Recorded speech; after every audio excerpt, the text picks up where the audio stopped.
Olá, venho aqui trazer alguns aspectos importantes do recurso do ex-presidente Lula, que será julgado no dia 24 de janeiro pelo Tribunal Regional Federal da 4ª Região, em Porto Alegre. Primeiro aspecto, competência. Os procuradores escolheram o juiz Sérgio Moro como juiz da causa, mediante a afirmação na denúncia de que o triplex teria sido pago com base em recursos provenientes de 3 contratos específicos firmados entre a construtora OAS e a Petrobras.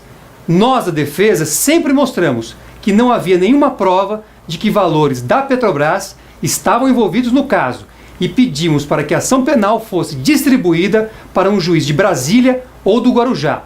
Veja, no entanto, o que disse o próprio juiz Sérgio Moro ao julgar os nossos embargos de declaração.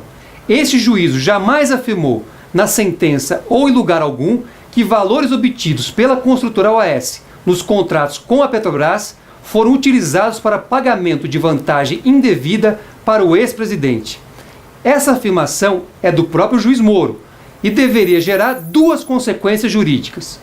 Primeira, o reconhecimento da nulidade de todo o processo, pois a ação foi processada e julgada perante um juiz sem qualquer relação com o caso, como sempre afirmamos. Segundo, o eixo central da acusação, que é o afirmado uso de valores desviados da Petrobras para viabilizar a entrega da propriedade do triplex para Lula e para a realização de reformas no imóvel, não subsiste e a sua inocência deve ser reconhecida. Segundo aspecto, o cerceamento de defesa. O juiz Sérgio Moro negou à defesa de Lula a realização de provas durante a ação. Dentre as provas requeridas e negadas está a realização de prova pericial contábil financeira com base no artigo 158 do Código de Processo Penal para verificar, primeiro, de quem é a propriedade do apartamento triplex e segundo, se este apartamento está vinculado a operações financeiras com um fundo gerido pela Caixa Econômica Federal. É preciso lembrar que durante a ação demonstramos, com base em documentos, que este apartamento foi dado em garantia pela OAS a uma operação financeira realizada com um fundo da Caixa Econômica Federal. E a OAS, em razão disso, somente poderia dar este imóvel a alguém se tivesse feito o pagamento do valor correspondente em uma conta específica da Caixa Econômica Federal, o que jamais ocorreu. A negativa dessa prova é outra situação que deverá motivar o reconhecimento da nulidade do processo, pois em toda acusação que envolve crimes que deixam vestígios, é fundamental a realização da prova pericial, que eu repito, foi negada nesta ação penal. Terceiro aspecto, condenação com base em versão criada pelo juiz. A condenação do ex-presidente Lula está baseada em versões diferentes daquelas que constam na denúncia e sobre as quais o ex-presidente Lula se defendeu ao longo da ação penal. Vejamos, qual a questão central da denúncia? A de que vantagens indevidas provenientes de 3 contratos específicos firmados entre a construtora OAS e a Petrobras teriam sido dirigidas ao ex-presidente Lula.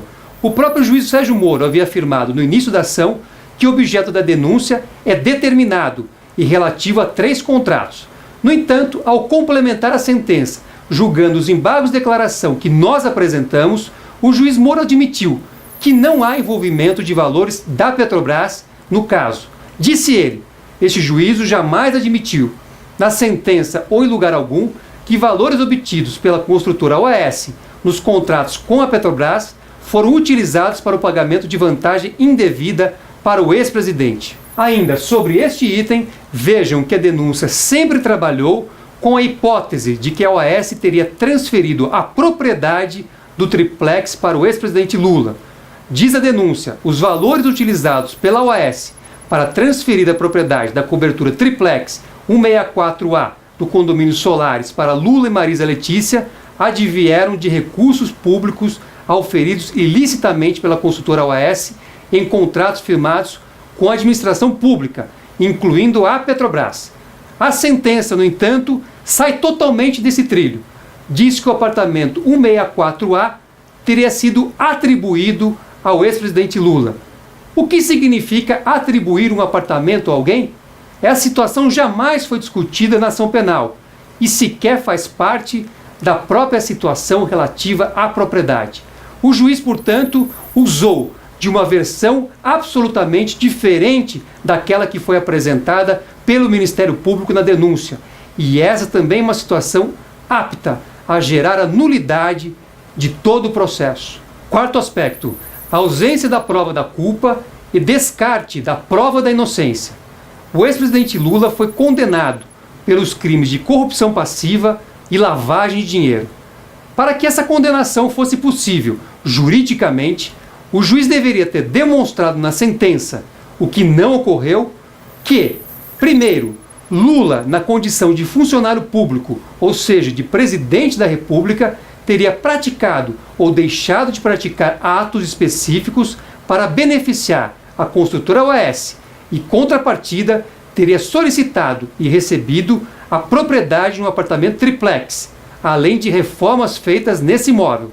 Segundo, que valores utilizados para pagamento das vantagens indevidas, ou seja, do triplex e da reforma, seriam provenientes de 3 contratos específicos firmados entre a OAS e a Petrobras.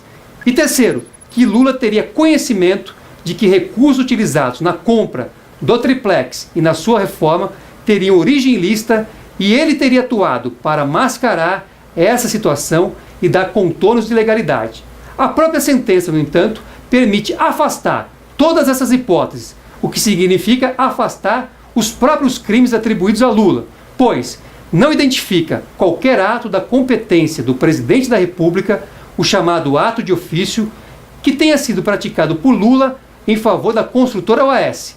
Segundo a sentença, os atos seriam indeterminados. Como alguém pode ser condenado com base em atos indeterminados? Segundo, a sentença afasta expressamente a hipótese de que valores provenientes de contratos entre a OAS e a Petrobras tenham sido dirigidos a Lula. A verdade é que a sentença utilizou como base fundamental para condenar o ex-presidente Lula o depoimento de Léo Pinheiro, que é corréu nessa ação, e, portanto, prestou seu depoimento sem o compromisso de dizer a verdade. Léo Pinheiro não apresentou nenhuma prova contra Lula. Aliás, o ex-procurador-geral da República, Rodrigo Janot, negou a nós, da defesa, acesso aos depoimentos prestados por Léo Pinheiro nesse processo de delação premiada, sob o fundamento de que as negociações não foram concluídas porque ele não apresentou qualquer prova de suas afirmações. Esses são alguns dos fundamentos que constam no recurso que será julgado no mês de janeiro. A verdade é que o único resultado possível é o reconhecimento da inocência do ex-presidente Lula e do caráter ilegítimo do processo.